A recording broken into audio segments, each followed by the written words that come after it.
Welcome to bird media. నేను మీ పవన్ కృష్ణమూర్తి. జనరల్గా ఒక చిన్న అస్వస్థత వచ్చిందనుకోండి, మామూలుగా కామన్ మ్యాన్స్ ఎవరైనా సరే వారం రోజులు 10 రోజులు పూర్తిగా విశ్రాంతి తీసుకుంటాం, అయ్యేదాకా కూడా తీసుకొని వెళ్తాం. అది నార్మల్గా ఉండేటువంటిదే.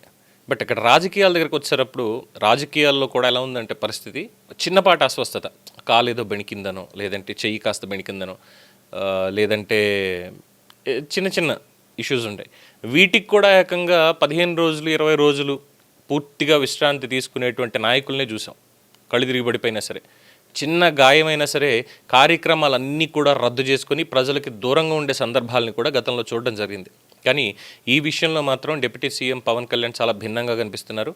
ఇటీవలే ఒక భుజానికి శస్త్రచికిత్స చేయించుకున్నప్పటికీ కూడా ఆయన విశ్రాంతికి పరిమితం కాకుండా రాష్ట్రానికి ఎదురవుతున్నటువంటి సమస్యల మీద, ప్రజలకు కావాల్సినటువంటి అనేక పనుల మీద వరుసగా సమీక్షలు నిర్వహిస్తూ అధికారులకి దిశానిర్దేశం చేస్తున్నారు.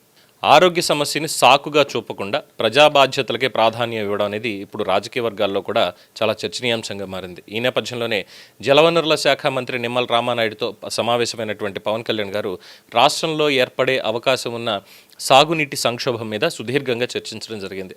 ఎందుకంటే ఈ ఏడాది సూపర్ ఎల్నినో ప్రభావం వ్యవసాయ రంగం మీద చూపేటువంటి ప్రభావాన్ని ముందుగానే అంచనా వేస్తూ రైతుల్ని, మొత్తం రైతాంగాన్ని కూడా ఇప్పటి నుంచే వాళ్ళని అప్రమత్తం చేయాలి అని చెప్పి అధికారులకైనా సూచించడం జరిగింది. అలాగే సంక్షోభం వచ్చిన తర్వాత చర్యలు తీసుకోవడం కంటే ముందుగానే దానికి సంబంధించి నివారణ చర్యలు చేపట్టడం అనేది ప్రభుత్వ బాధ్యత అని స్పష్టం చేశారు ఆయన. అండ్ ముఖ్యంగా ఈ నీటి వృధాని పూర్తిగా అరికట్టేందుకు ప్రత్యేక కార్యాచరణ రూపొందించాలి. ప్రతి చుక్క నీటిని కూడా సమర్థవంతంగా వినియోగించుకునే విధంగా రైతులకి సంపూర్ణ అవగాహన కార్యక్రమాలు కూడా నిర్వహించి వాళ్ళకి ఆ అవగాహన కల్పించాలంటూ పవన్ కళ్యాణ్ గారు ఆదేశించారు. అలాగే తక్కువ నీటితోటి సాగయ్యేటువంటి ప్రత్యామ్నాయ పంటల మీద, అంటే ప్రతి సంవత్సరం కూడా వరి పండిస్తూనే ఉంటాం, లేదంటే కమర్షియల్గా ఉండేటువంటివి కూడా పండిస్తూనే ఉంటాం.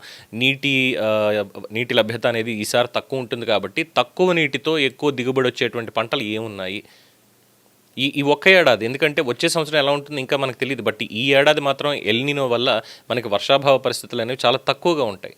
నీటి ఎద్దరు ఖచ్చితంగా మనం ఎదుర్కోబోతున్నాం. దానికి ఇప్పటి నుంచే ముందుగానే కాస్త ప్రత్యామ్నాయాలన్నీ కూడా చూసుకుంటే ఇబ్బంది ఉండదు కదా. సో ఈ పాయింట్ ఆఫ్ వ్యూలోనే తక్కువ నీటితో సాగయ్యేటువంటి ఆల్టర్నేటివ్ క్రాప్స్ మీద రైతులకి శాస్త్రీయ సమాచారం అందించాలి, వాళ్ళని దాని మీద ట్రైన్ చేయాలి. అలాగే మైక్రో ఇరిగేషన్ వంటి నీటి పొదుపు పద్ధతుల్ని మరింత విస్తృతంగా ప్రోత్సహించాలి అని చెప్పి కూడా ఈ సందర్భంగా సూచించారు. అలాగే వ్యవసాయ శాఖ, జలవనరుల శాఖ సంబంధిత విభాగాలు ఇవన్నీ కూడా సమన్వయంతో పనిచేస్తూ గ్రామ స్థాయిలో అవగాహన కార్యక్రమాలు కూడా నిర్వహించాలని కూడా స్పష్టం చేశారు.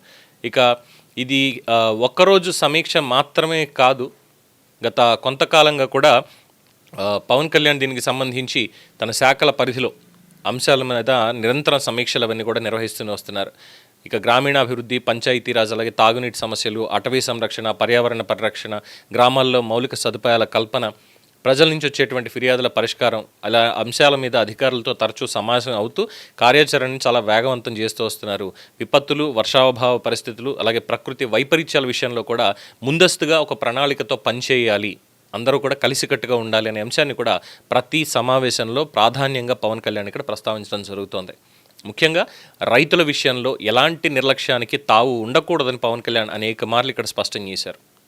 ఈ వాతావరణ మార్పులు, వర్షాభావ పరిస్థితులు, సాగునీటి లభ్యత వంటి అంశాల మీద రైతులకి సమయానికి సమాచారం అందించగలిగితే నష్టాలని గణనీయంగా తగ్గించుకోవచ్చని కూడా ఆయన అభిప్రాయపడుతున్నారు. అయితే ఇక్కడ ఒక వీడియో చూడండి.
చూసారుగా, ఇక్కడ పవన్ కళ్యాణ్ గారు కేవలం ఇక్కడ రైతులకు సమయానికి సమాచారం అందించండి, వాళ్ళని ట్రైన్ చేయండి, పరిస్థితులు, సాగునీటి లభ్యత, వీటన్నిటికీ నివారణని మనం ముందు చేపట్టాలి అన్నటువంటి పాయింట్ని నోటితో చెప్పడంతో ఆయన ఎక్కడ సరిపెట్టలేదు.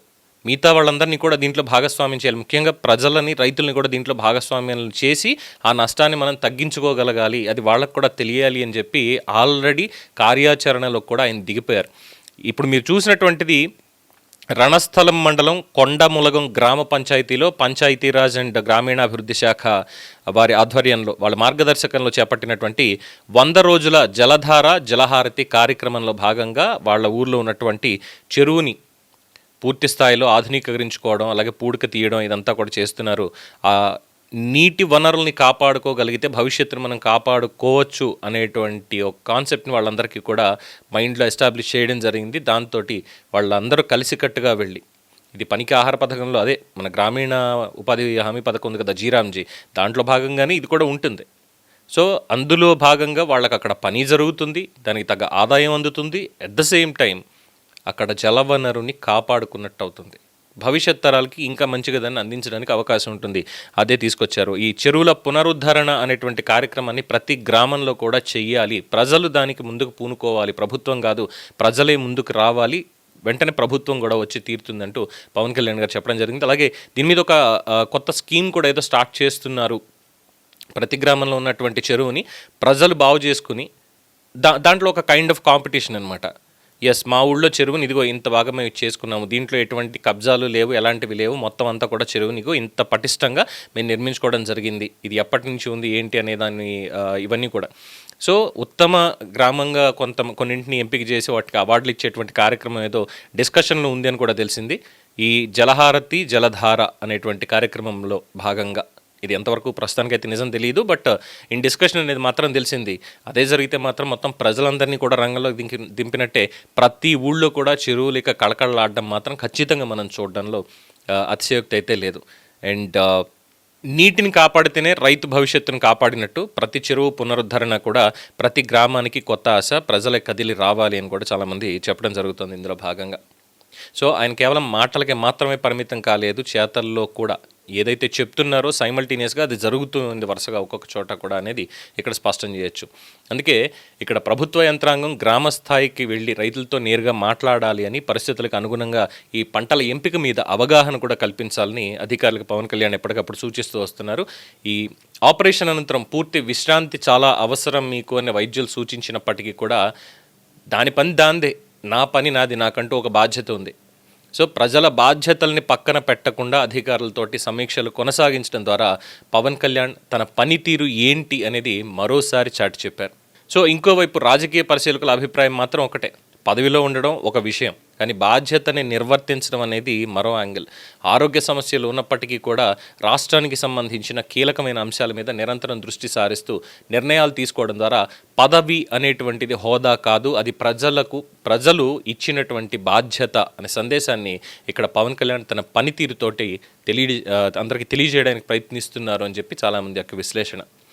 సరే, ఏదేమైనప్పటికీ అనుకునే వాళ్ళు అనుకుంటూనే ఉంటారు, తిట్టుకునే వాళ్ళు తిట్టుకుంటూనే ఉంటారు, ఆయన మాత్రం ఆయన పని చేస్తూనే ఉంటారు. కాలు బెణికిందని చెప్పి ప్రోగ్రాంలు క్యాన్సిల్ చేసుకోవడాలు ఇలాంటివి పవన్ కళ్యాణ్కి అంత తెలియవు. ఆయన మీద పడి ఏడ్చేవాళ్ళు, ఆయన్ని టార్గెట్ చేసేవాళ్ళు అందరికీ కూడా రకరకాల వ్యాపకాలు, వ్యవహారాలు అన్నీ ఉంటాయి. వాళ్ళకి కాస్త ఒక అడుగు ముందుకేసిన కుయ్యముర్రం అనే టైపే తప్ప ఇలా కష్టపడేటువంటి టైప్ కాదు అనేది ప్రజలకు ఆల్రెడీ తెలుసు. సో పవన్ కళ్యాణ్ గారిని ఈ విషయంలో ఖచ్చితంగా ఇన్స్పిరేషన్గా తీసుకోవచ్చు.